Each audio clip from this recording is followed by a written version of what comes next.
Le premier livre de Samuel, chapitre 10. Samuel prit une fiole d'huile qu'il répandit sur la tête de Saül. Il l'embrassa Et dit, l'Éternel ne t'a-t-il pas oint pour que tu sois le chef de son héritage? Aujourd'hui, après m'avoir quitté, tu trouveras 2 hommes près du sépulcre de Rachel, sur la frontière de Benjamin, à Tseltsach. Ils te diront, les ânesses que tu es allé chercher sont retrouvées. Et voici ton père, ne pense plus aux ânesses, mais il est en peine de vous, et dit, que dois-je faire au sujet de mon fils?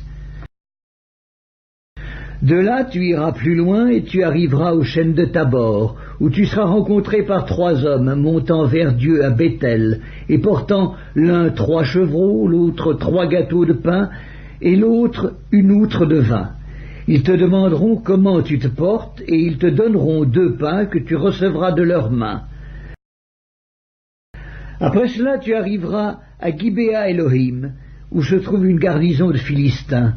En entrant dans la ville, tu rencontreras une troupe de prophètes descendant du haut lieu, précédés du luth, du tambourin, de la flûte et de la harpe, et prophétisant eux-mêmes.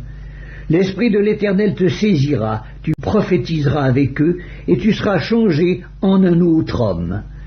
Lorsque ces signes auront eu pour toi leur accomplissement, fais ce que tu trouveras à faire, car Dieu est avec toi.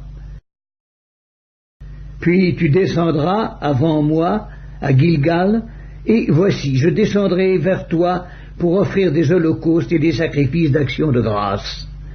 Tu attendras 7 jours, jusqu'à ce que j'arrive auprès de toi, et que je te dise ce que tu dois faire.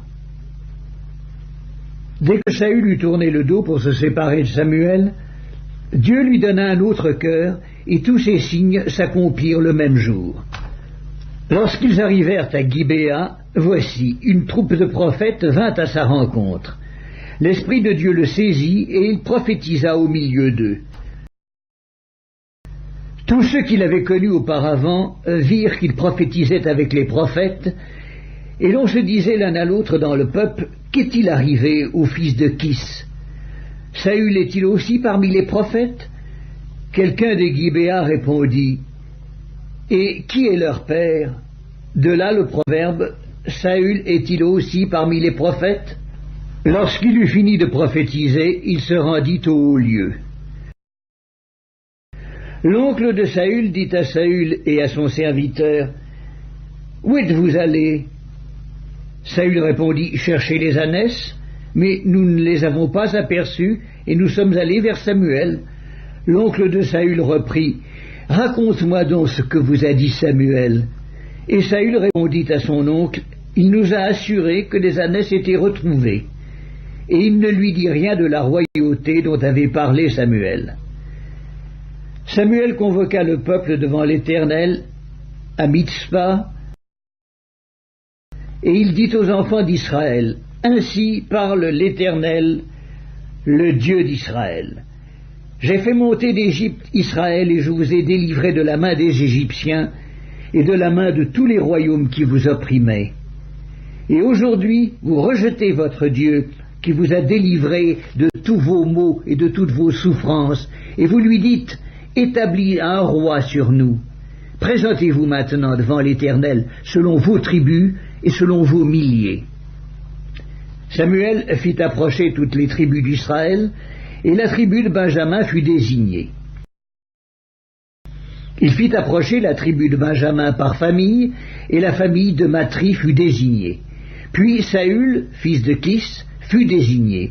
On le chercha, mais on ne le trouva point. On consulta de nouveau l'Éternel. « Y a-t-il encore un homme qui soit venu ici ?» Et l'Éternel dit, « Voici, il est caché vers les bagages. » On courut le tirer de là, il se présenta au milieu du peuple. Ils dépassaient tous de la tête.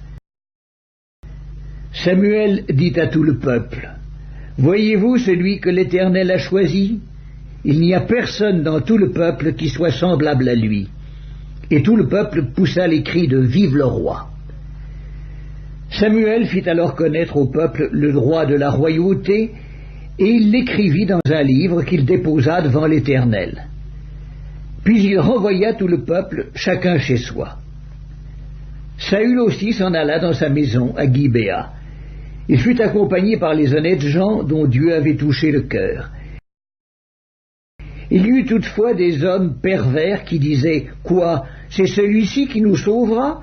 Et ils le méprisèrent, et ils ne lui apportèrent aucun présent. Mais Saül n'y prit point garde.